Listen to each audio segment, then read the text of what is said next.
what happened. All right, now we're getting started. Okay, so I was asked to speak about a topic that made me have to think a lot about the topic. Thank you, Yudit. I'm going to start with something that I feel is relevant. There was a Rav, a rather big Rav of a school in Israel, in Eretz Yisrael, who was very vocal in his criticism of Lubavitch, of Chabad, of the Rebbe, of the whole concept of putting so much effort and energy into drawing people back to Judaism, like many other people in Israel or all over the world, until his own son started going off the path. And his son wandered very, very, very, very far, which of course gave him such pain that you can only understand if you've experienced it. And one day this boy in Tel Aviv, long hair, ripped jeans, is approached by a Lubavitcher. Put on tefillin. No way. Back and forth and back and forth. These Chabadnikim, they know how to get you. Finally, he agreed. Okay, favor for you. And he starts putting on the tefillin. And the Lubavitcher sees, hey, this kid knows how to put on tefillin. This is someone who knows what he's doing. And he understood something's going on here. So after he unwrapped, instead of having him just walk on, he like, no, we're talking. Let's talk about this. What's going on here? And he crept into his heart. And they developed a connection. And with a lot of koiches, powers that are probably bigger than any one individual, bit by bit, the boy started turning back home. Until he literally came home. Until he literally came back to his parents from Chabad. And when his father saw this, his father felt such gratitude and such shame. He was the one that was the critic, very vocally, very scornfully, chastising the movement. And look, he brought back his son. So he knew he had to go back to the Rebbe to apologize and to thank him. And he flew to New York. I don't know if it was a chiddush, a private audience, if it was dollars, but he said his thank you and his apologies to the Rebbe. And the Rebbe said to him, the pain you felt, the anguish, seeing your son in that situation, that's what I feel with every single Jew. That's what I feel. And the joy, the gratefulness to Hashem, the overwhelming gratitude, that's what I feel when every Jew comes back. The Rebbe is expressing here Hashem's care. The Rebbe cares so much because Hashem cares so much. Because Hashem is intimately inside each one of us.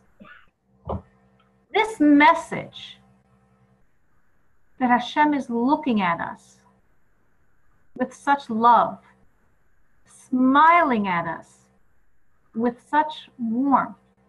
This is the key to give to our children, to keep them from abandoning their commitment to religious practice. And this message we should also try to convey to any other children that have strayed, that have abandoned Hashem's yoke. Hashem loves you. Hashem is smiling at you with such love, with such warmth, with such affection. Judaism is not a long list of many, many do's and many, many don'ts. That's not the sum total of Judaism, of Yiddishkeit. It's a relationship. And Hashem is intimately invested in the relationship with each one of us. Even if we have strayed, even if we have turned our back, even if we have rebelled, Hashem is with us. Like we say in the time of Elul, we speak of Hashem as the king in the field.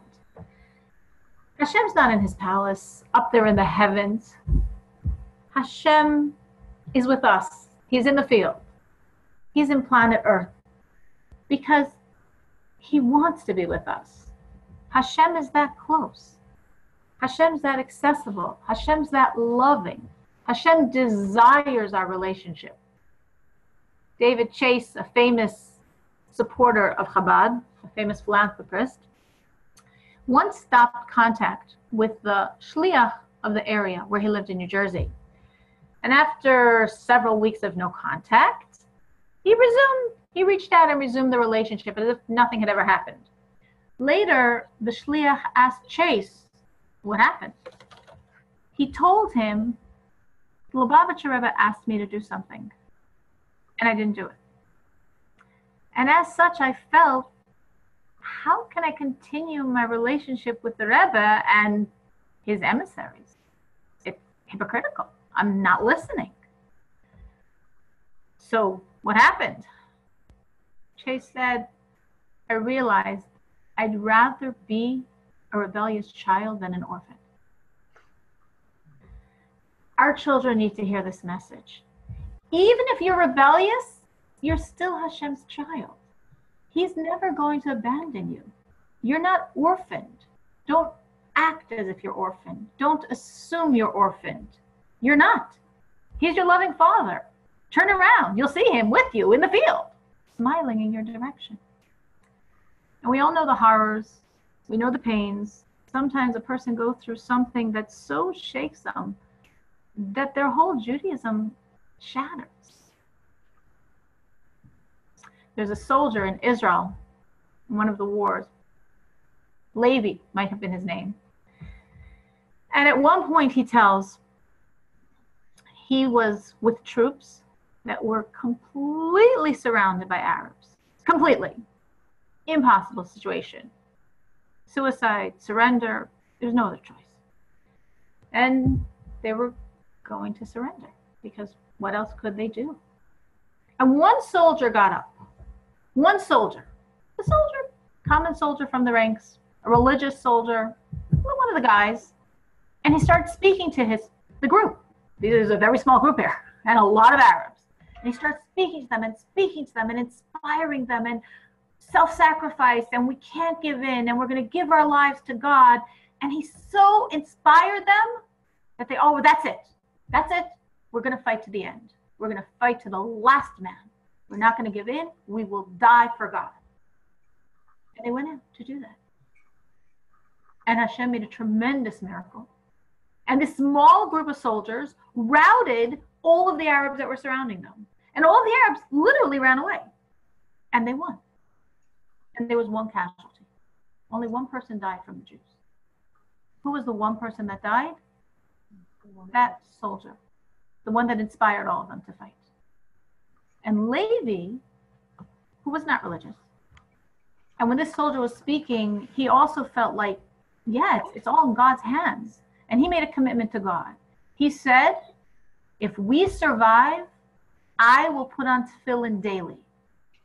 And Levi lost his left arm in the battle. What's going on? What's going on? And quite a while later, he had an audience with the Rebbe. And he poured out his heart. What happened here? And the Rebbe said to him that soldier that so inspired everyone, more than anyone else, he inspired himself. And he truly wanted to give his life to God. And Hashem took his sacrifice. And you were giving Hashem a message. Well, I'll give you tefillin. If Hashem's saying, I love you. I don't need your tefillin. I love you unconditionally. I'm saving you with or without the tefillin. Our children have gone through a lot. And so many times, things seem to make no sense. There's a pasuk that I think is worthwhile for us to remember. The pasuk says, Ki tzetze l'milchama al oivecha. When you go out to war on your enemy, which is sort of an awkward way to say it. You're not on your enemy. You're going out to war against your enemy. But we're taught that no, this is teaching us how we have to approach war. Ki tzetze l'milchama al oivecha. when you go out to war, before you begin fighting, you haven't fought yet, you are on your enemy. You are above the enemy. You are beyond, because Hashem is with you. Before we begin the battle, we won. We know we won. We already won. We have Hashem on our side. We won. So when we see our children casualties of the wars raging now, we need to know we won. They all, each one of them, will fulfill their mission in this world. Because the battle's not even. Hashem's on our side. We won. There's something else from this pasuk that I think is worth noting. It says, Ki seisil lochama al oivecha. And there's a yud in that word oivecha. Oivecha means your enemies. Without the yud, it would be when you go out to war on your enemy. But it's in the plural. You go out to war on your enemies. Because the evil forces, when they look at the Jew, they have two targets. They're targeting our soul and they're targeting our body. Because by the Jew, his soul and body are one. His soul and body are interwoven. Our soul is expressed through our body. Our body is the shield of our soul. So the evil wants both. It wants the soul and it wants the body. Which means that when someone strays from Hashem, their body is being targeted as well as their soul. So when these people who perhaps lose touch with their soul, they're still in touch with their bodies, and their bodies will bring them back. Because the body will sense how it's being attacked by evil and how the road back to health is through serving Hashem. There'll be a subliminal awareness of the body's sickness and how a connection with Hashem will heal the body as well as the soul. And everything I said is always true. But now, according to the Lubavitcher Rebbe, is the days of Moshiach. And all the spirituality of Mashiach is already shining. The meal is set, the Livyasan, the special fish, the Shor Habar, the amazing meat, the Ayin HaMeshumar, the wine that's been waiting since the beginning of time. It's already set. On the cosmic plane, it's Erev Shabbos. It's really late. We could have brought in Shabbos a long time ago. Not in my house, but in the world, we should have brought in Shabbos a long time ago.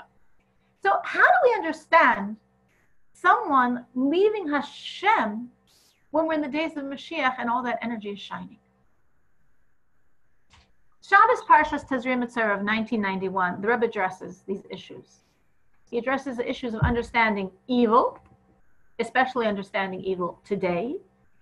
Exile means concealment of godly light.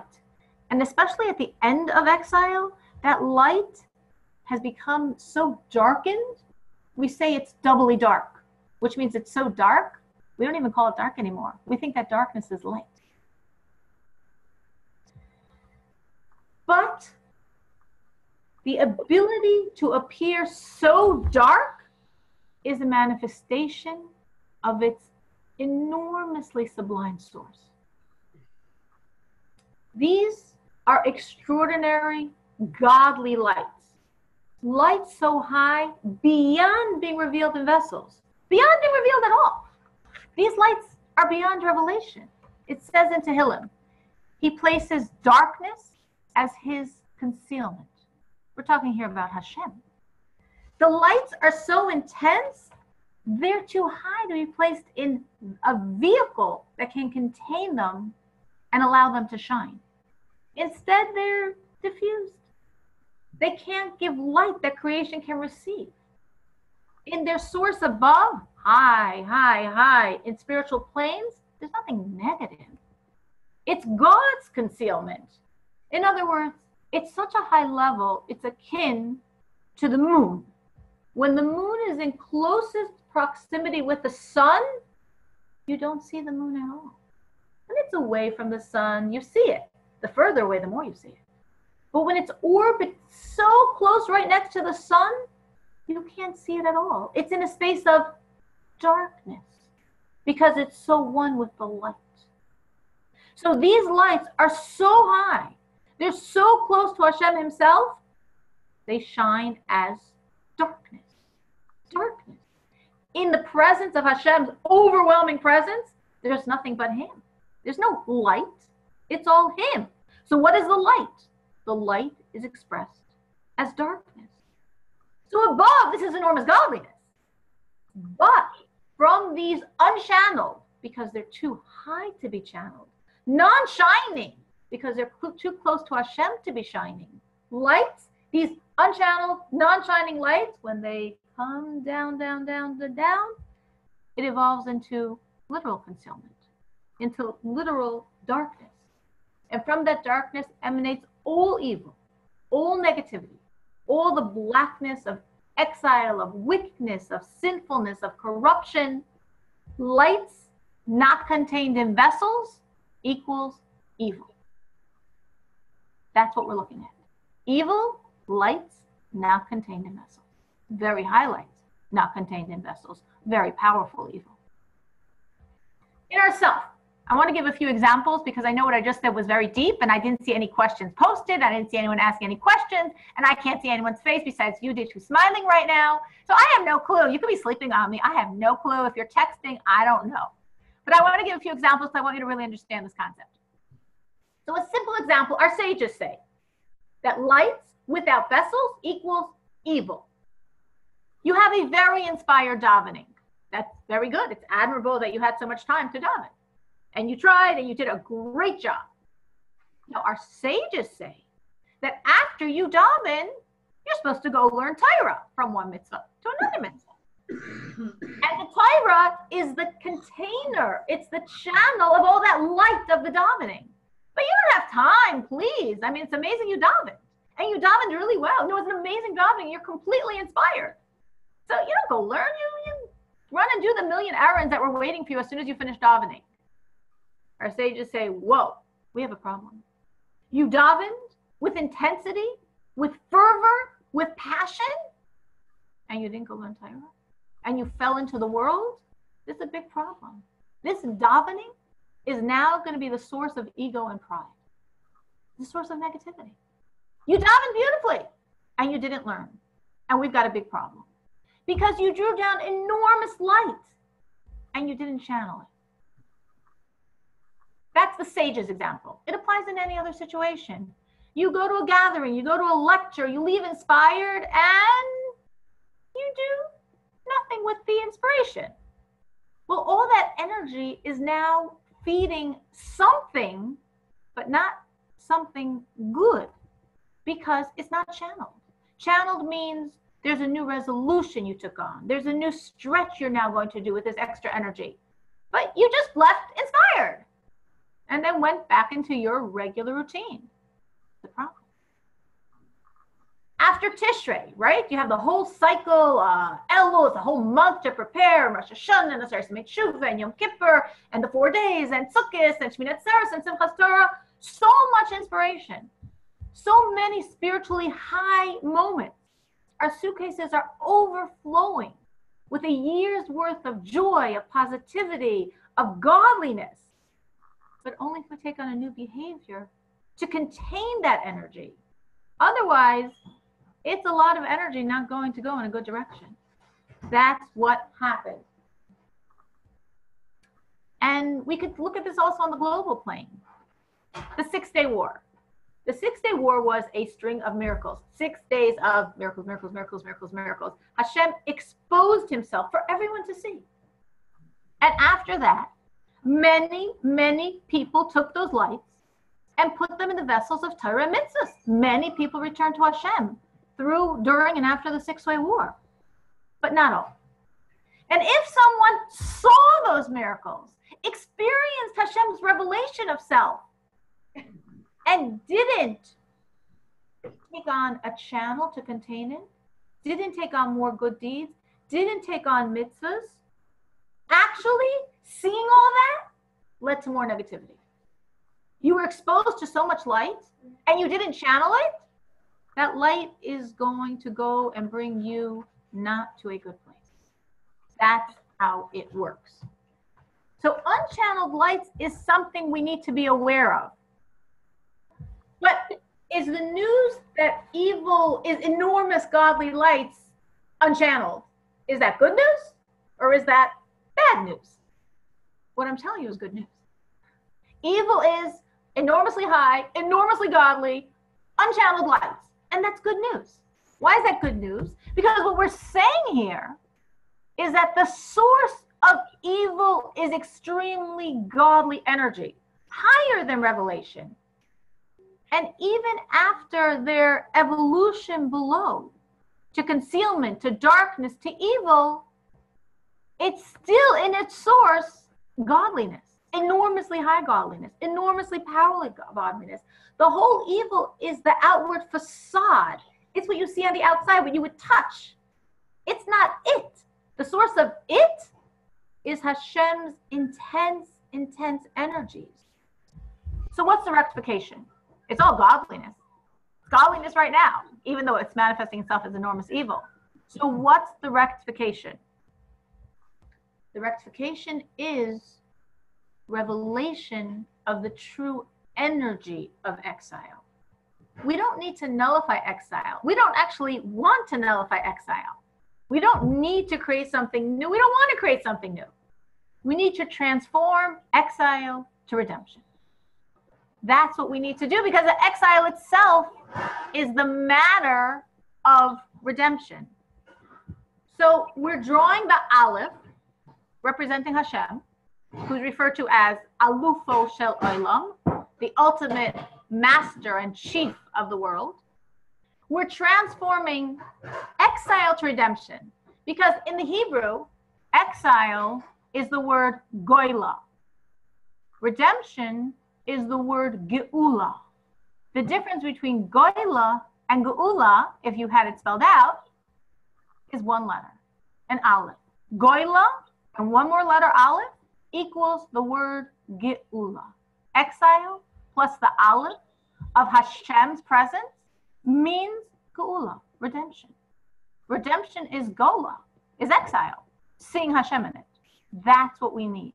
We need to bring Hashem into this reality, and that creates the geula. That's channeling those lights. So text of that. So I heard someone saying to text me something. I just heard a text, but I didn't think it was, oh, someone actually sent me a text. Now I see it. Thank you. I'm going to read it. You could do it this way instead of the other way, which is doing it on the chat. Then I could read it literally. It'd be faster, but that's okay. All right. So someone just sent me a question.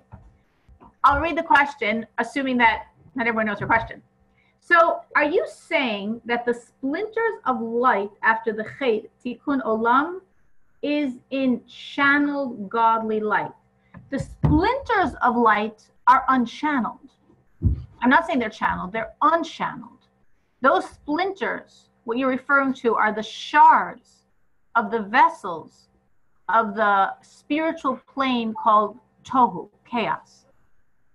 And when we had the shattering of the vessels of chaos, the shards of those vessels fell and fell and fell, and the heaviest chunks, the lowest and most powerful pieces, fell into our world. Those are completely unchanneled. We channel them when we take the piece of physicality that has that shard and we do a mitzvah with it. Doing the mitzvah means we take that light and now we're putting it in a vessel. Now it's contained, now it's safe. And now it can be used as a godly being. You know, you see how all this diffused light, focus it, you have such a power, right? That power is when we take the light that's now feeding evil and we're putting it in a container, and the container is the mitzvah. Did that answer your question? What was the question? Yes. Yeah. Whoever asked the question, did it answer your question? Did it answer your question? Whoever asked. Yeah? Okay, fine. Okay. Thank you for sending up a question. At least I know that somebody's listening and not texting. Okay, you know, I'm a teacher, so you think along these lines. All right. This is the process of Mashiach, right? You take our reality, reveal its all godliness, that's Mashiach.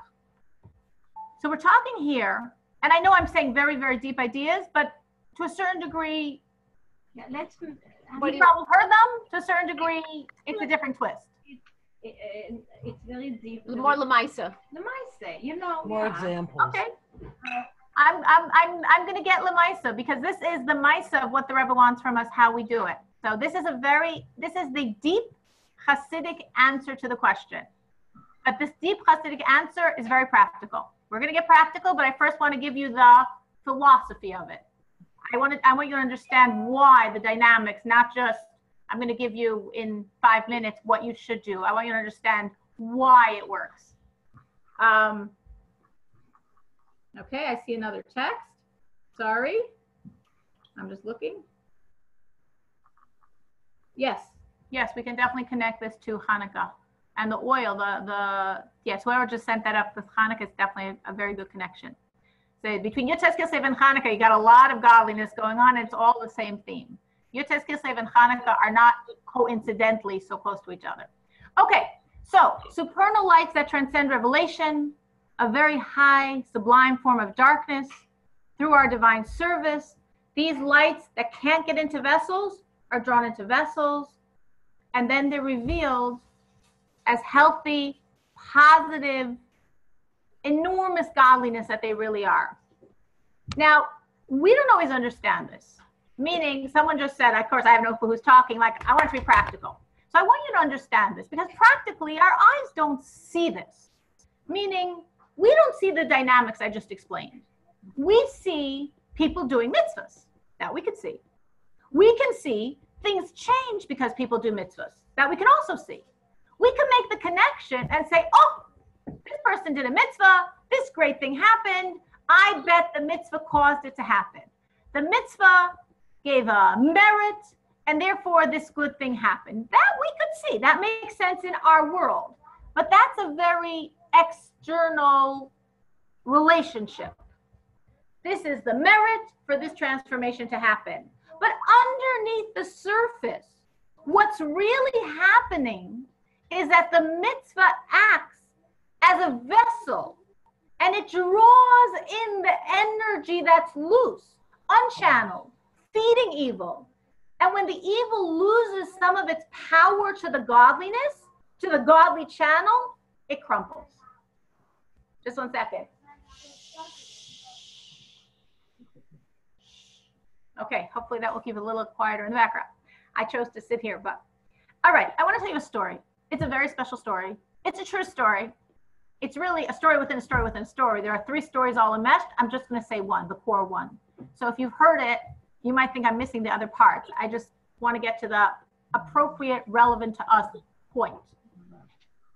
In this story, that's a true story. It's truly happened, and I happen to know someone that was one of the players in it, so I know this really happened. Lower. There was a man who went through a lot of tragedies, a lot of losses, a lot of pains, to such a degree that he decided that's it. He's leaving the world. He's suiciding. He's done. Nobody's going to care anyway. There's no point. There's no purpose. And this is way too painful. So he's thinking things over. Sorry, I'm getting another text from someone here.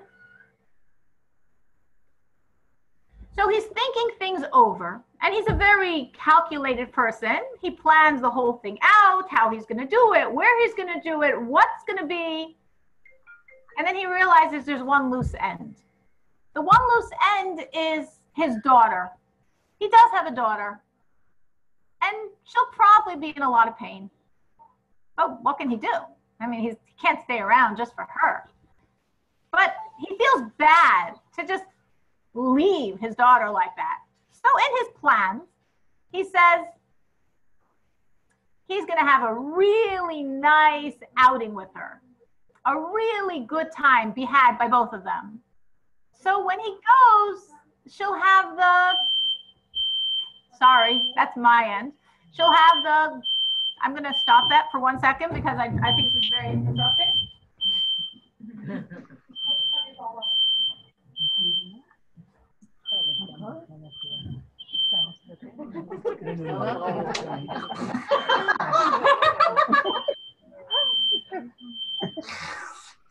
You have something to teach us?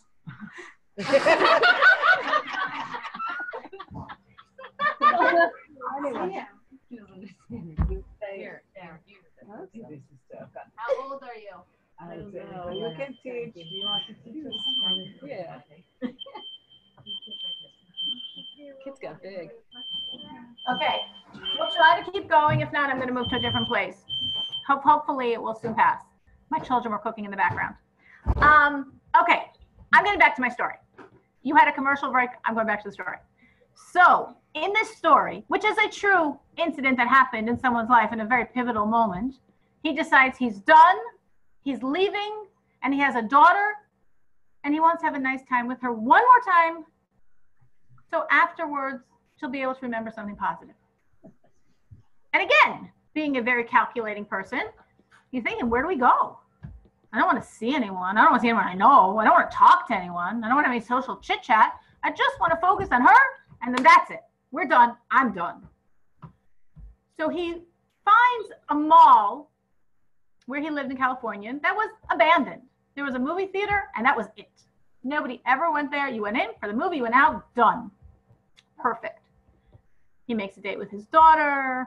They go to the movie. They laugh together. They eat popcorn together. They have a wonderful time. He's leaving. He feels, okay, mission accomplished. Now I can leave. Now I'm done. Now I'm done. And suddenly, as they're walking out of the movie theater, they hear Jewish music playing. They hear some men singing. And they see a menorah. Because Chabad had come to that abandoned mall to light a menorah. But there was nobody in the mall. There was nobody there but the few people that were at that movie that night. So here's him and his daughter, and the Chabad sees him, and there's no one else there. So they run to them. They were so happy to see someone. And they pull the man into the circle. So the man with I don't know how many, 2, 3, 4 Lubavitchers that were there, they dance, and they dance, and they dance, and nobody else there. And they light the menorah, and they eat lots of jelly donuts, and that's it. And he goes home, he drops his daughter off at her mom's house, and he goes back home, and he says, life is worth living. I'm not gonna go. Life is worth living. This is a true story. I know one of the rabbis that was involved in it. I didn't bring this story to tell a story and to inspire us for Mitzvah Hanukkah. I brought this story because I want to make it practical and applicable what I'm trying to say. I know someone said in the background they don't see how it's practical. This is the point. Let's think about this story for a second. I want you to understand it. It's a beautiful story. It's a special story. It's a true story. But what precisely happened? What happened in the story?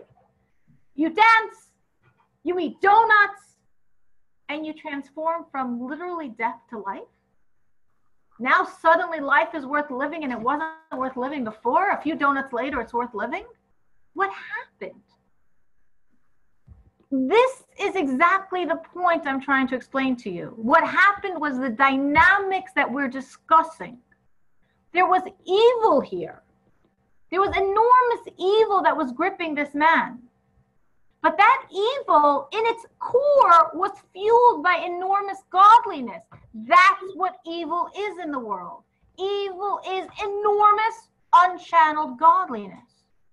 So when we have here a mitzvah, we have the mitzvah of Hanukkah lighting, we have the mitzvah of rejoicing with Hanukkah, those mitzvahs are now the vessels that pulled in the energy of godliness that was inside of him.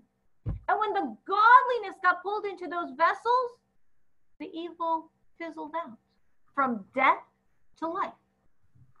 That's the power of what we're talking about. It's practical. It's very deep. It's very philosophical. It's very practical. When all lights are contained, there's no possibility for darkness. There's no possibility for evil because the source of it is revealed as great godliness. That's the transformation from evil to godliness. From exile to redemption. And I just got a question, so I'm going to have to look down and read it. Okay, I'm reading the question.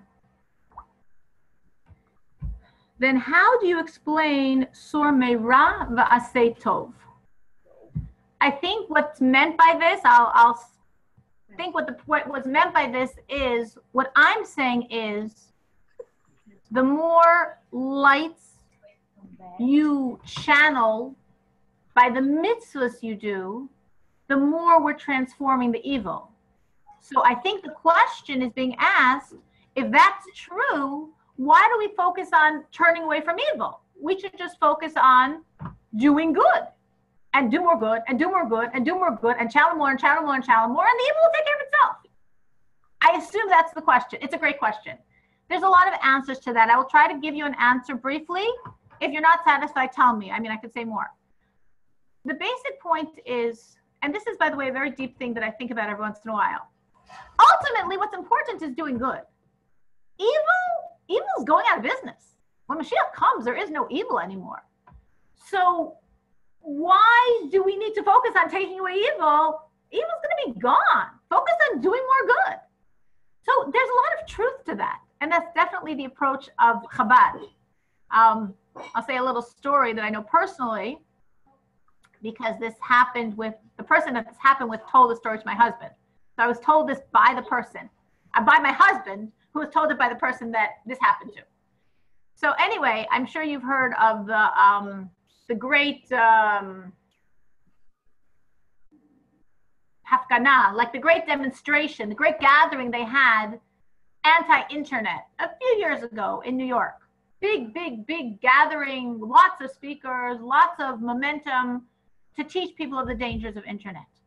Anyway, so the person that created that gathering, he was actually a chassid, not a Lubavitcher chassid, a skver chassid, and he happens to be once in Chicago. And he was talking to my husband in the mikvah, of course. I think that's where they met.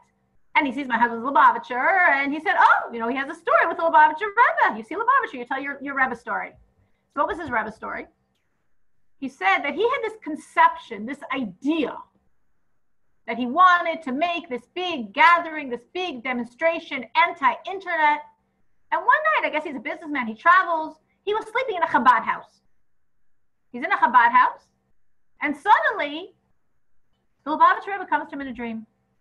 He sees the Rebbe, and he says to the Rebbe, I mean, in brief, I'm sure his whole idea.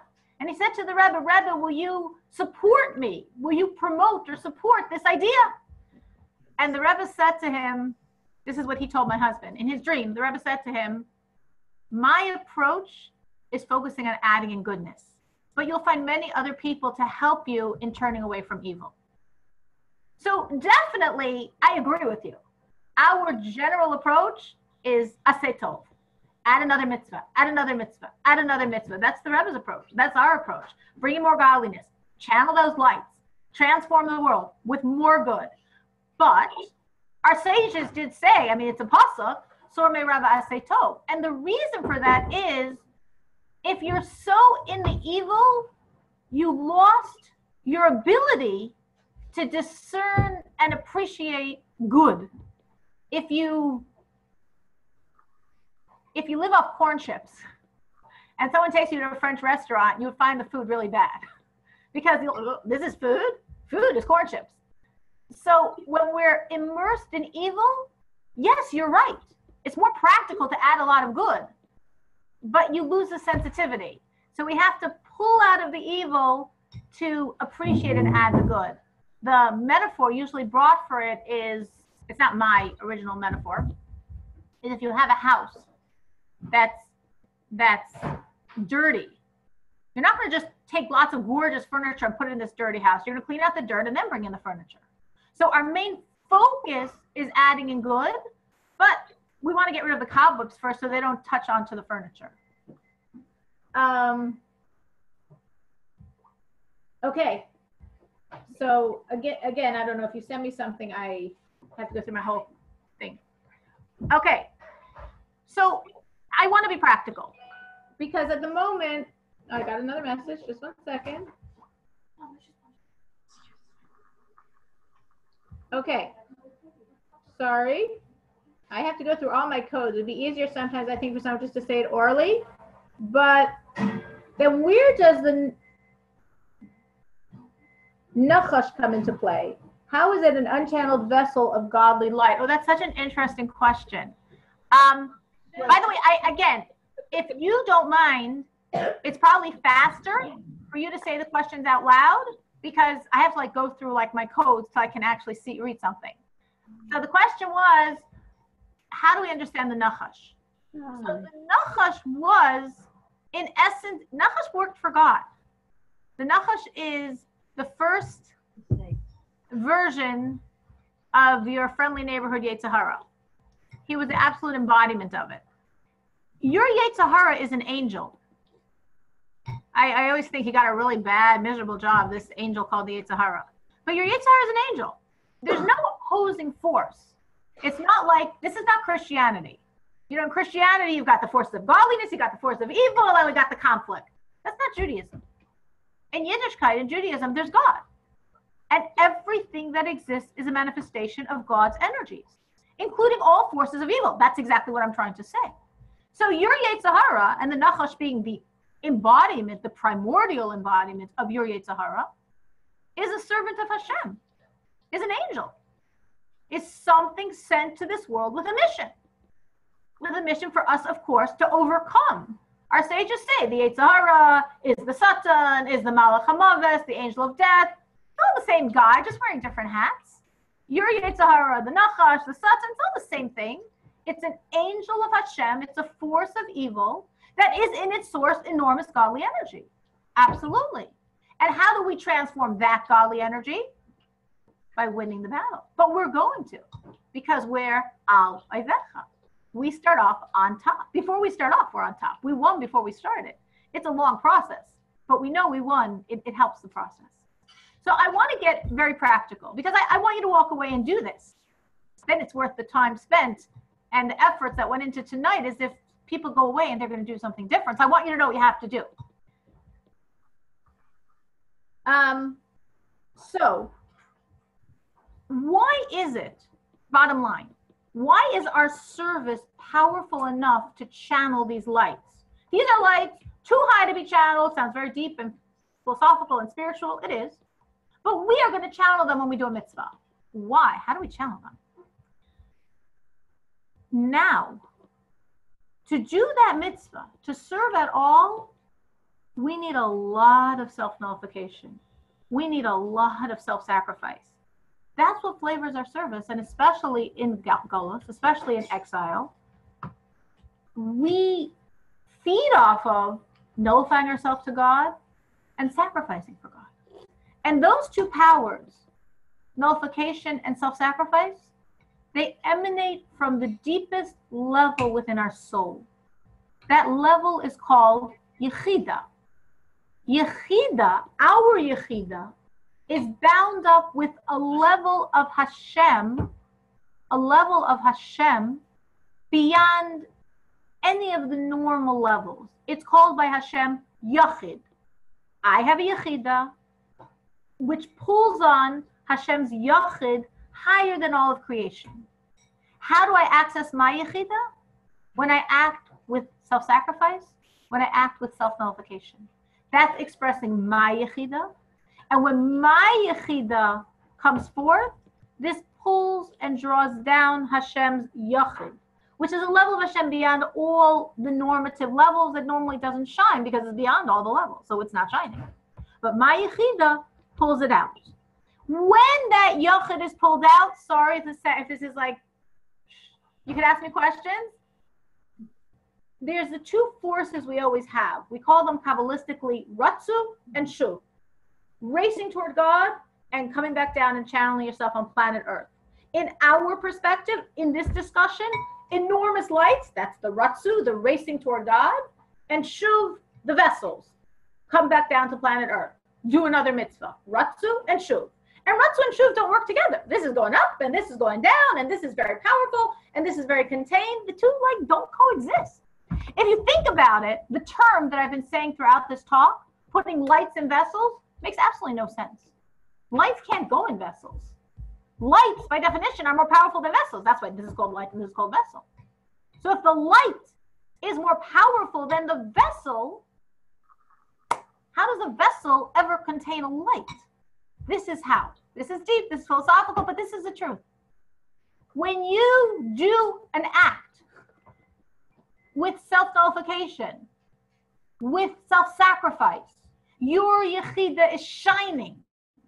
When your Yechida is shining, Hashem's Yochid comes out. And Hashem's Yochid is so powerful that all the forces below, like, whoa, they completely nullify themselves. Which means the enormous lights that are too big to get into vessels, just go into those vessels. Because the light and the vessel are both nullified in the presence of the Yochid of Hashem. That is the dynamics. That is how it works. That is the practical truth and bottom line of everything the Rebbe is explaining here. In other words, the Rebbe just gave us a plan to transform exile to redemption. Ooh, just 1 second.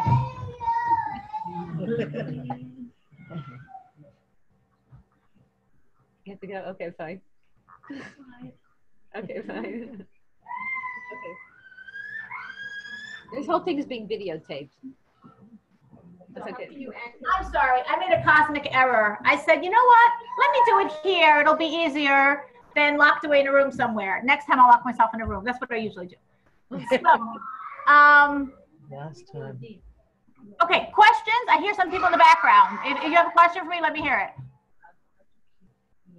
I know. Well, 20. I asked 20%. Okay. I hope, Tsyrl, Any questions? Yes. she wants you to speak about how to keep kids on the derech. That was, okay, I wasn't told that was the topic. But, You're like, okay, I'm going to repeat what I said in the beginning, which yeah. was what I wanted. That was that message. Because I know you said say it a little, but I want to finish this point because to me it's very practical, but I will get to that also. Okay, fine. How to keep kids on the derech is what I started off with, but I will repeat it and I will elaborate and I'll answer any questions you have. But I really do want to say this, even if it seems like a little Esoteric. spiritual and high, Okay. because to me it's spiritual high and it's very practical. This is the Rebbe's answer. Okay. This is what the Rebbe is saying. People leaving. In other words, this is what I'd like you to do. Whoever this is, if we're talking specifically about someone who has someone in mind, someone who they want to keep on or someone who's straight off, this is what you do. This is exactly what you do. But Okay. I will You'll sing everybody? I will try to make sure this is clear because this is very, very powerful. The Rebbe here is giving a plan. This is not philosophy. This is supposed to be very practical. This is how you take exile to redemption. You put lights in vessels. There's no more evil that can feed off these energies. There's no energy to let evil get fat off of. The evil fizzles. It's a deflated balloon. And it's in our hands. This is supposed to be very practical. I mean this very practically. Meaning, there's this tremendous force and power that seems so unstoppable, that seems so powerful, that seems to be taking over children. And we have the power with these actions, these very powerful actions, to totally change this. When we act with, this is supposed to be practical, so please listen, nullification and self-sacrifice. Okay, so what does this have to do with my topic? We're talking here about children or people, adults that are off the derech now in the days of Moshiach. These people are casualties of this experience. Right now, we have these highest lights that are exposed, that are unchanneled. And if we're privy to the lights and we don't channel them into more Torah, into more mitzvahs, these lights make one leave Yiddishkeit. That's what's happening. That's exactly what's happening. That's with the light? But we're not trying to just say the source of the problem. We're talking about the solution. The Rebbe here is giving the solution. He really is. This is the solution. This is practical. And we're so blessed to be privy to the solution. This is such deep secrets. The Rebbe's telling us how to do this. The Rebbe's telling us why it works. The secrets are blown. It's like, we got to win the war. We are winning this war. And if we have to spill everything to win the war, the Rebbe's like, fine, I'm telling it all to you. I'm telling you straight the secret. So we are fighting evil. Again, I don't know who I'm talking to here. If you're thinking about someone you know specifically, if you think about someone you're concerned for, if you're thinking about someone who's drifted away, if you're thinking in general about the problem, you don't have any specific relationship, but just in general, whatever you're thinking of, keep that person, people in mind. We fight evil with the light of Torah and mitzvahs. This is the Rebbe's solution. Each mitzvah is a container, not only for its own light, the light of that mitzvah, it's a reservoir to pull in the unchanneled lights that evil's feeding off of. In other words, if you see today terrorism in the UN, for example, you battle it by your nullification, by your self-sacrifice. You add a mitzvah that requires nullification, the nullification to commit to Hashem's will, the self-sacrifice to do the extra act. I'm giving you a very specific example. You decide you're going to light Shabbos candles 10 minutes early. That's a lot of nullification, a lot of self-sacrifice. You're going to light your Shabbos candles 10 minutes early to help in the world, or to help a specific person, to help someone where you feel the evil's already getting there, or you don't want it to get there and it's going in that direction. Why?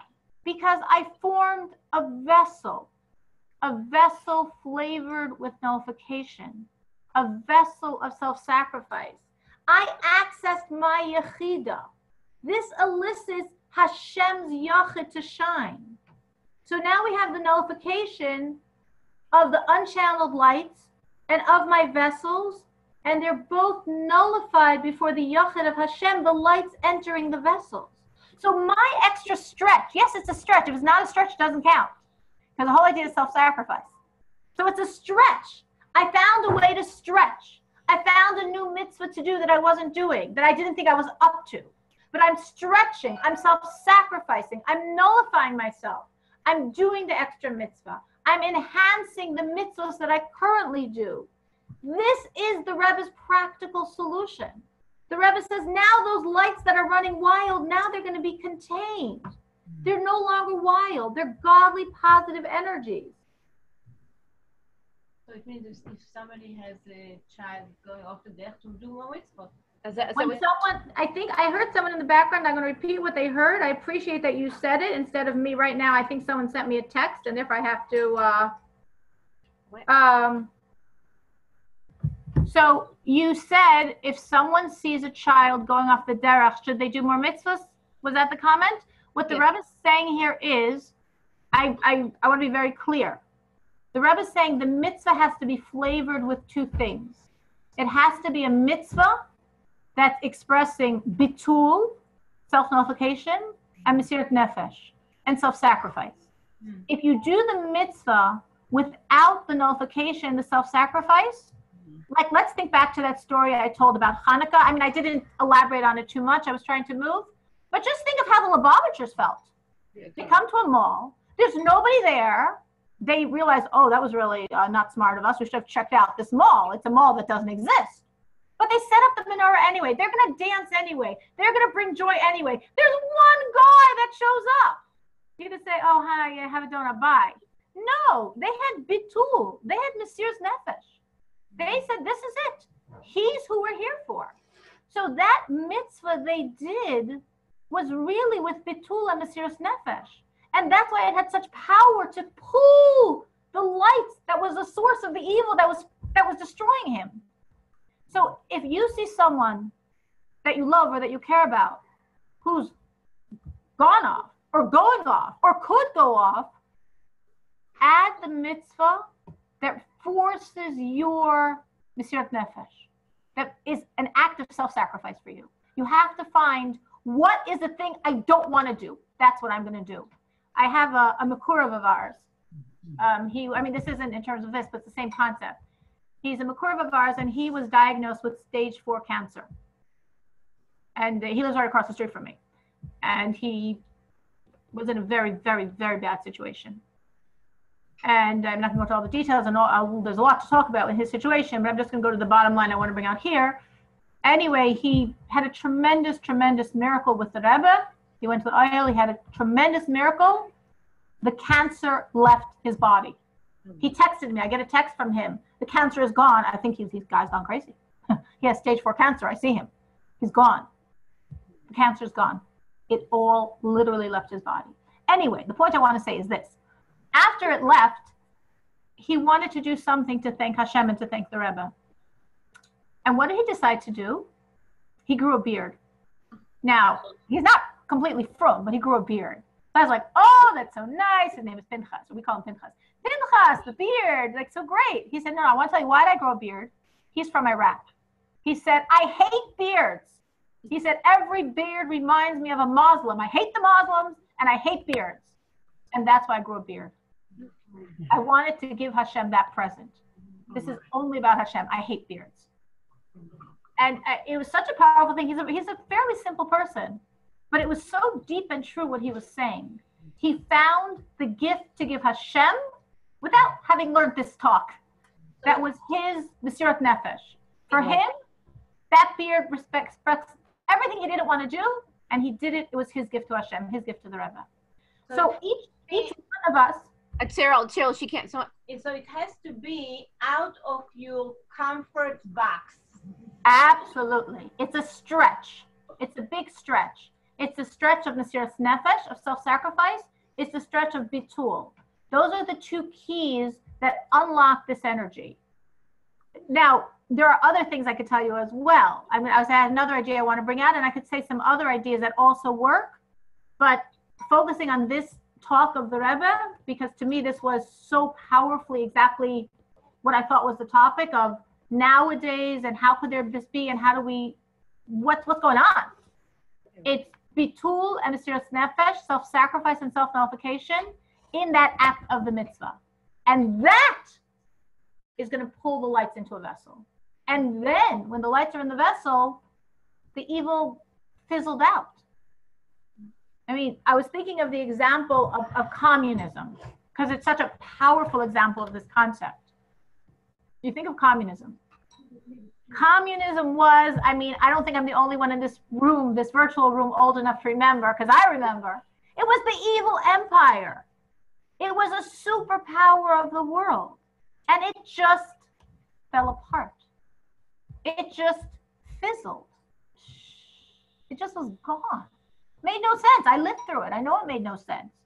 So how did this force, that was a tangible force, that was a concrete force, that terrorized millions of people. How does a force that controls millions of people just like go away? When there's enough vessels, when there was enough Torah and mitzvahs done with self-sacrifice. All those Jews in Russia at that time, every mitzvah they did was a mitzvah of self-sacrifice, complete nullification to Hashem, complete self-sacrifice. And mitzvah by mitzvah, they pulled the energy out. And then what was left fell apart. It was just an empty vessel. It was gone because its guts had been removed by all the mitzvahs, the deflated balloon. So this was the main idea I wanted to bring, but I did want to bring another idea as well. So one tool, we're making this practical, one tool I'd like you to take away with is, if I have someone I love, there's a lot of Jews in the world. I don't have to know them personally to love them and to care about them. There's a lot of horror stories I hear. I don't have to personally know the horror stories, but if I know someone, I would have that person in mind. If you specifically know someone that you're focusing on, I would tell Hashem, it's for this person. This is the evil I'm trying to target. Add in a mitzvah with self-sacrifice and with nullification to pull in the light that's the source of their evil. That's the first idea. Now I want to give you another idea. Another idea, another technique is from Tanya, from chapter 27 of Tanya. In chapter 27 of Tanya, the Alter Rebbe is talking about us crushing our passions and desires, both in the realm of the forbidden and in the realm of the permissible. And the Alter Rebbe is explaining many tremendous advantages if we crush our desires. And one thing the Alter Rebbe said that always resonates with me is when a Jew crushes the evil in himself, this allows Hashem to crush the evil in the world. So this is practical. This is my second tool I'm giving you. I'm saying it briefly, but it's very practical. the lights of Mashiach are shining, the evil's out of the closet, putting up its final fight. You know, we always compare it to the darkness right before the dawn. The darkest darkness is right before the dawn. The evil's pulling at our children. The evil's pulling at our people. The evil is pulling them away from Hashem. It's the last-ditch effort to delay redemption, to delay the Geula. I have the power to stop the onslaught.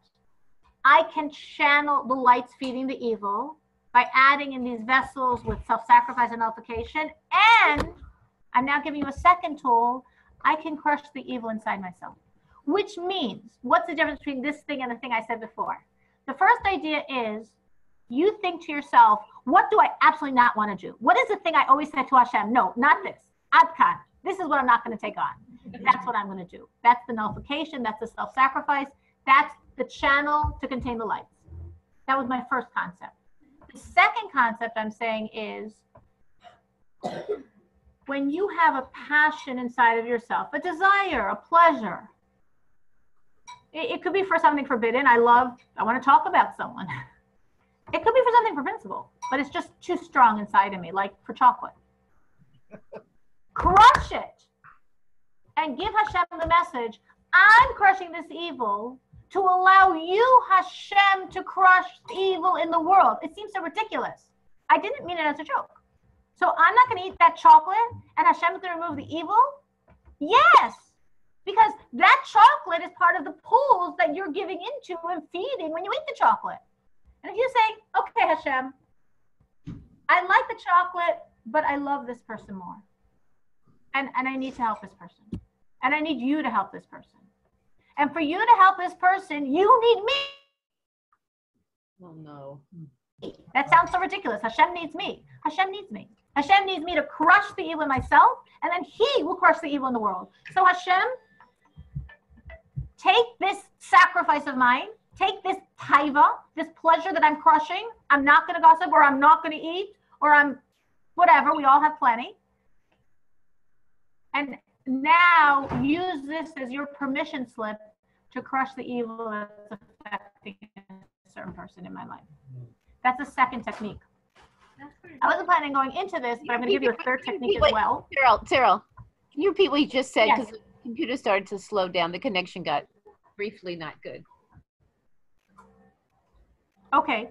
The second technique in brief, and I'll say it briefly because I don't know how much you didn't hear, is it explains in Tanya that when you crush evil in yourself, it allows Hashem to crush evil in the world. Meaning there's a lot of forces of evil in the world. I'm just checking something.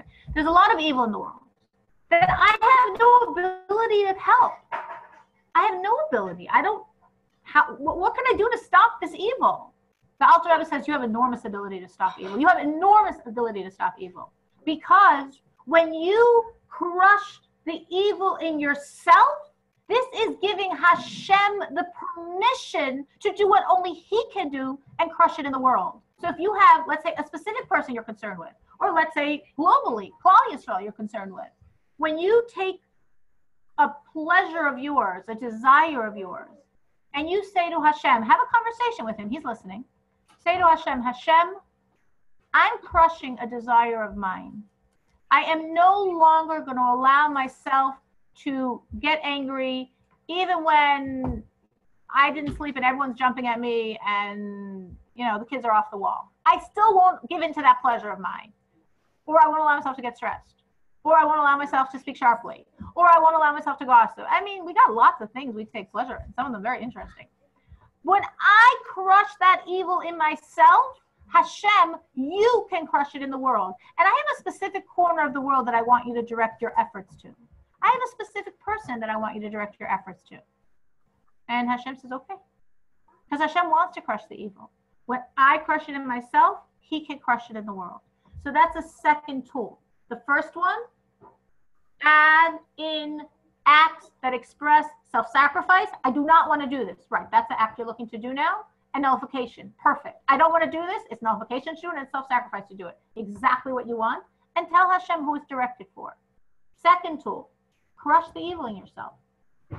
Take that evil and crush it. Kill it. Don't give into it. and say to Hashem, this is for so-and-so. Now, Hashem, please crush the evil that's affecting those people out there.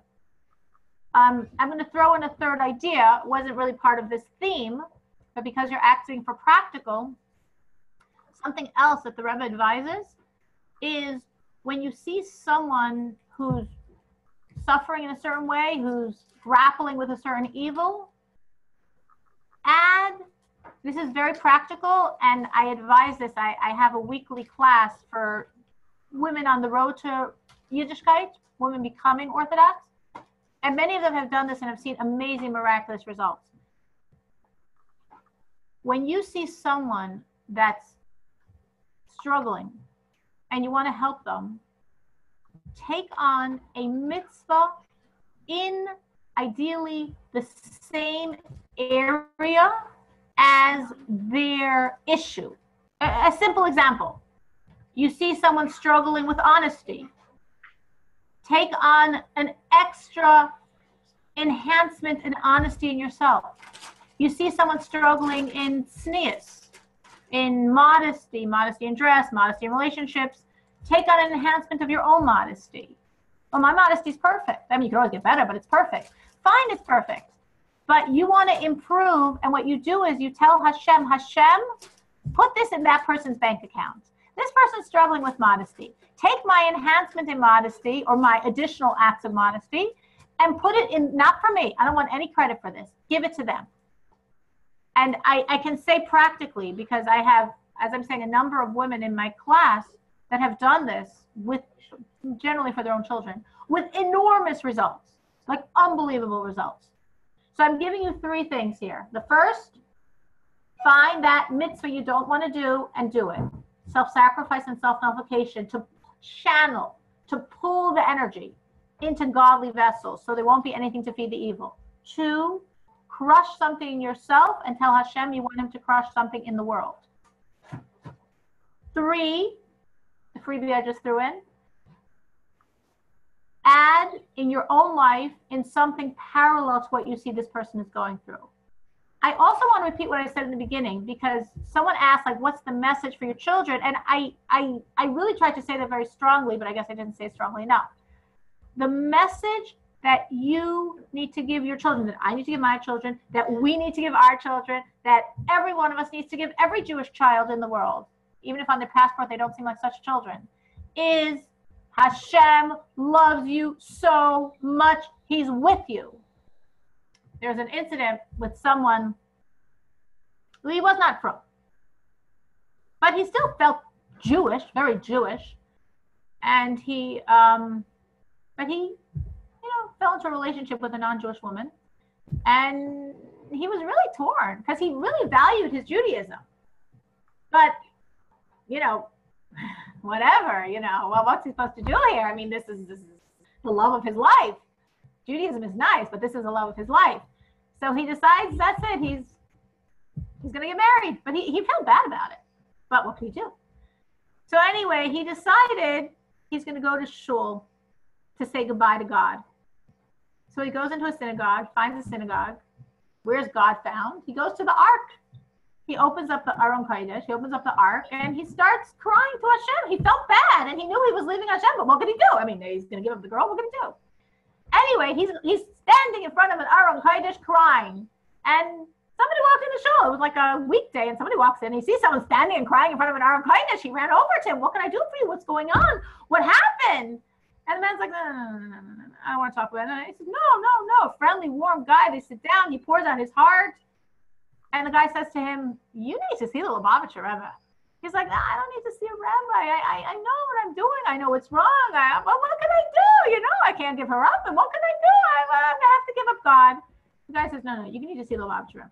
Okay, so this was before dollars. And they didn't have the 3 months or 4 months of waiting for Yechidus. So this person, who I assume was Lubavitcher, told the man to stand at a certain corner on the route the Rebbe would take when he went from his home to 770 every day. He would walk, and they knew the route. So stand by this route, and when this man passes by, maybe showed him a picture, maybe he described him, I do not know, talk to him. I said, okay. What does he have to lose?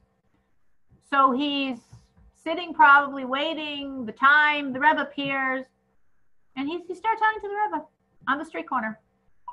And he said to him, he said to the Rebbe, where is God that I should give up this relationship with this woman I love because of God? And the Rebbe said, God is everywhere. Hashem is everywhere. Probably said the Almighty is everywhere. And then the man said, but if he's everywhere, what difference does it make to him if I marry this woman? And the Rebbe looked at him, and the Rebbe said, because Hashem is inside of you. Hashem is everywhere, and Hashem is inside of you. And because Hashem is inside of you, Hashem cares. And the Rebbe walked on, and the man sat down on that street corner, and he cried some more, and he gave up the girl. And that to me is the message, to give our children way before anything happens. And if something's happened, just keep trying to give them that message. The message is Hashem is with you. Hashem loves you. Hashem is part of you. That's what I meant by how I actually opened up the talk.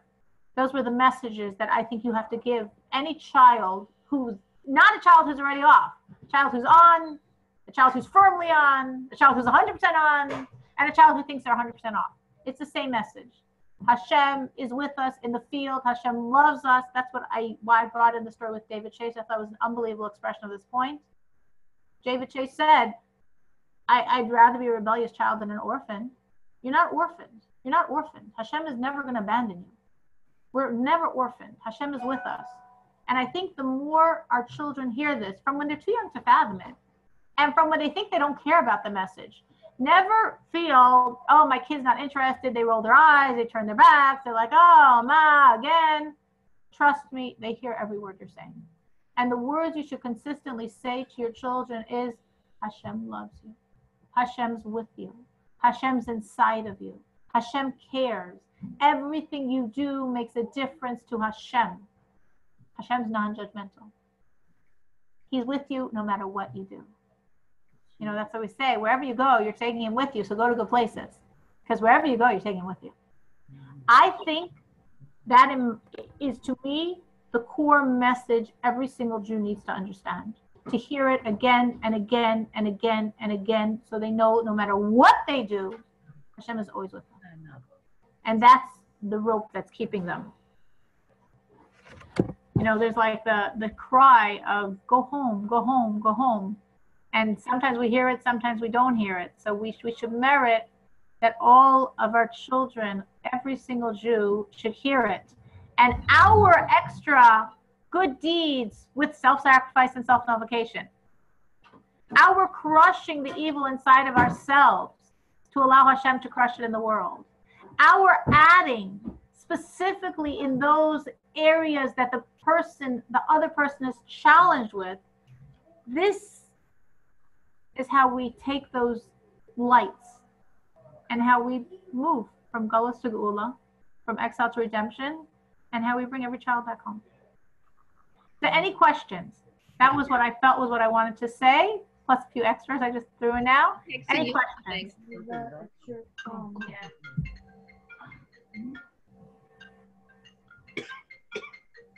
I see someone sent me a message. I don't know when this message was sent. Yeah, I just sent it.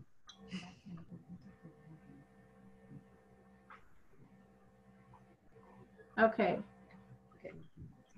Okay. Thank you. Okay, I see a lot of comments. I don't see a question. Do you want to ask a question? Was it a question or was it comments? I don't think it's enough. I don't think love of Hashem is enough. I don't think love of parents is enough. That's what was one of the things I was sending you about. That I wanted you to look at this website. They had this whole incident. Right, yeah, I know what you're talking about. It's not enough. It's not enough. I think it's poor. A parent. The whole story with P. Klein, who was loved by her parents and couldn't live because no school would accept her. She couldn't live with herself. She couldn't take the pain. Do you hear what I'm saying? I hear what you're saying, and I know, unfortunately, yes, that was a very, very tragic incident that happened, and that shook, I think, everyone up. It has nothing to do with love. It doesn't I help.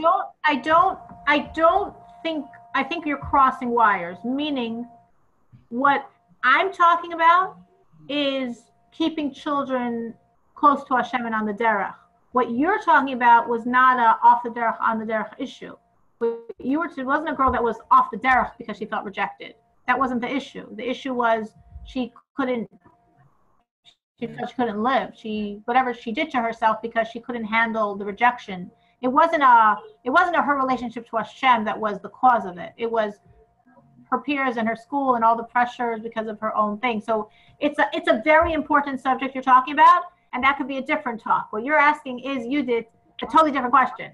How do we help children that don't seem to fit into the system be accepted? How does the system have to change? How do we have to change? That's a totally different question. It's a valid question. It's a very big question. It's not the question we're talking about. But what we're talking about here is how do we keep, what we're talking about at this point is how do we keep children connected to Hashem and on the Derech? That's what I thought was the question I was being asked.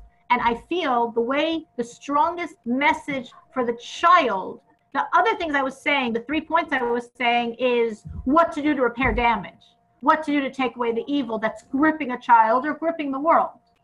But in terms of the message for your child, the message before they go off, the message if they went off, the message if they're in the process, this is not a societal, that's a totally different issue. The message is how much Hashem loves you and cares about you.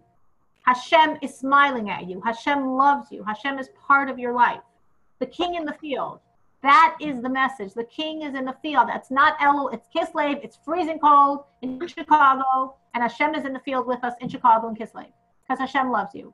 That's the message to help these children know they have a relationship to Hashem. What you're talking about with that tragedy was nothing about a girl thinking he shouldn't have a relationship with Hashem.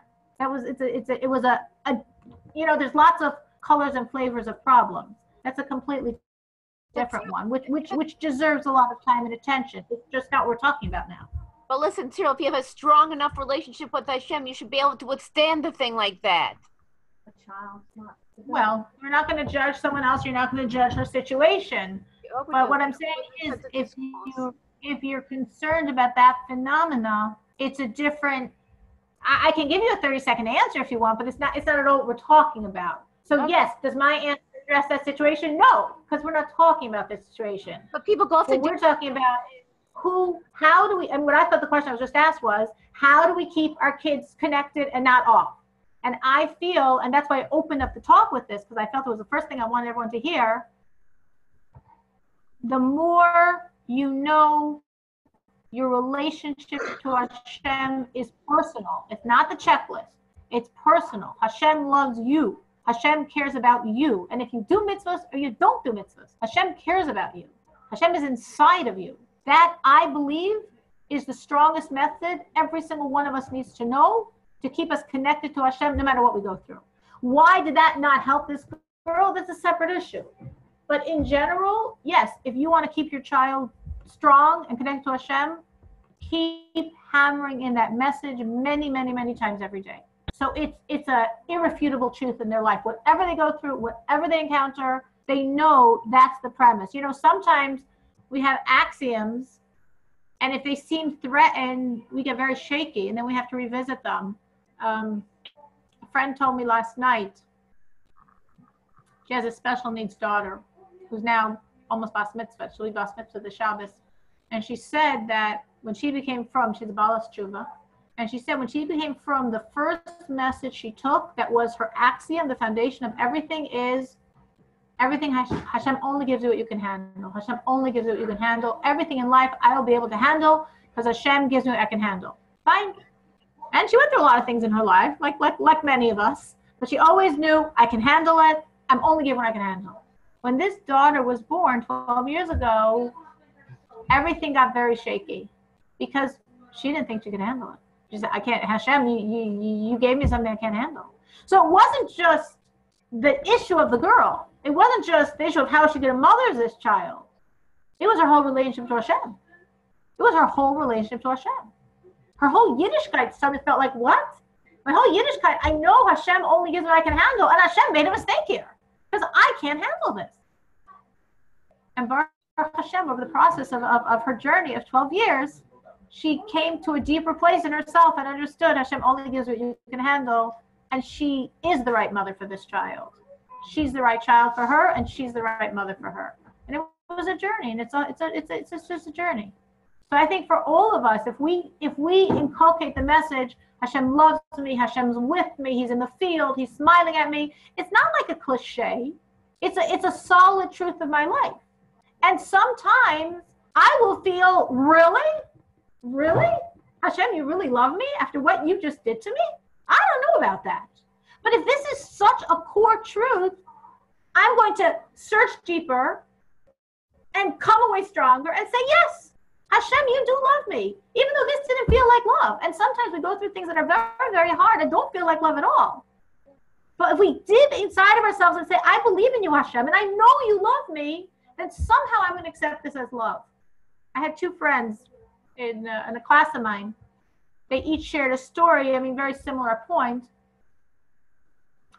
I'll just tell one of them. This woman, a very strong woman and Bals Tshuva for many, many years. She said, how did she start her journey? She said she just came from Russia, single mom, 4-year-old daughter, wanted to enroll her in the public school. And her daughter had this horrible accident. I remember she was biking or skating or whatever she was doing, fell, her whole arm was in a cast for like 5 months. Very, very, very bad break. When she went to enroll her daughter in the public school refused to take her. They said, we can't have a 4-year-old with a cast, which is completely illegal, but she was an immigrant. What did she know? She said, what do you mean you're not going to take her? They said, well, we're not going to take her. And what do we have, a 4-year-old in a cast? We can't deal with this. We don't take her. Come back when the cast is off. She's like, that's in 5 months. He's like, well, I don't know, your problem. She didn't know what to do. She needed to work. She needed her kids to be in school. What's she supposed to do? The public school won't take her. So out of desperation, she enrolled her in Chabad because she had nowhere else to put her. And because of that, she became frum. And she says when she looks back now, and she said it was very hard to have a 4-year-old in a cast for 5 months. But when she looks back now, when she thinks of her daughter in that cast, all she can think and feel is gratitude to Hashem. Because she knew Hashem need to do that for her to move to Yiddishkeit. So if it's so strong inside of you, for example, what I'm trying to say, Hashem loves you, everything is love, Hashem's looking at you, Hashem's part of you, everything you go through. It doesn't mean in life is going to be so simple. Nobody's life is. It doesn't mean when life gets hard, you crumble and give up. It means when life gets hard, you dig deeper in yourself to reevaluate this truth. Is it really true that Hashem loves me, but I'm going through something that to me doesn't feel like love at all? And if you absorb the message deeply enough, what resonates inside of you is, yes, Hashem does love me, and this doesn't feel like love, and I trust you, Hashem. Because I have so strong inside of me that message that it's love, and Hashem loves me, and Hashem's part of me. And that's why I feel, as I said, because all of us go through things that are inexplicable. I don't believe I'm the only one. I don't believe all the people I know are the only one. I'm sure every single person in the room that I don't see now, I don't see anyone. I'm sure every single person has gone through things that make no sense in their understanding of the world. And then we say it makes no sense, but Hashem, we trust you.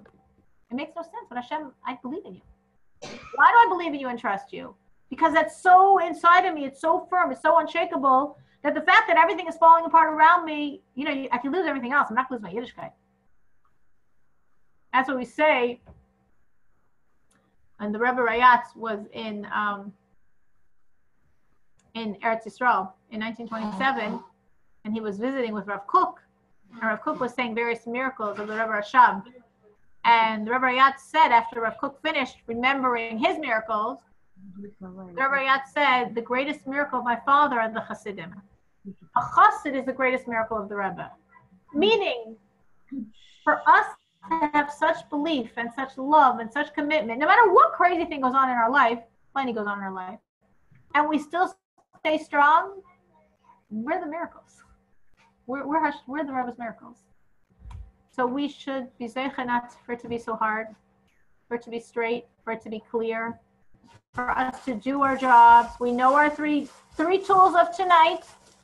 I don't want you to walk away and say, oh, that was nice. What you say, I don't know, but it was nice. I want you to walk away with 3 practical tools.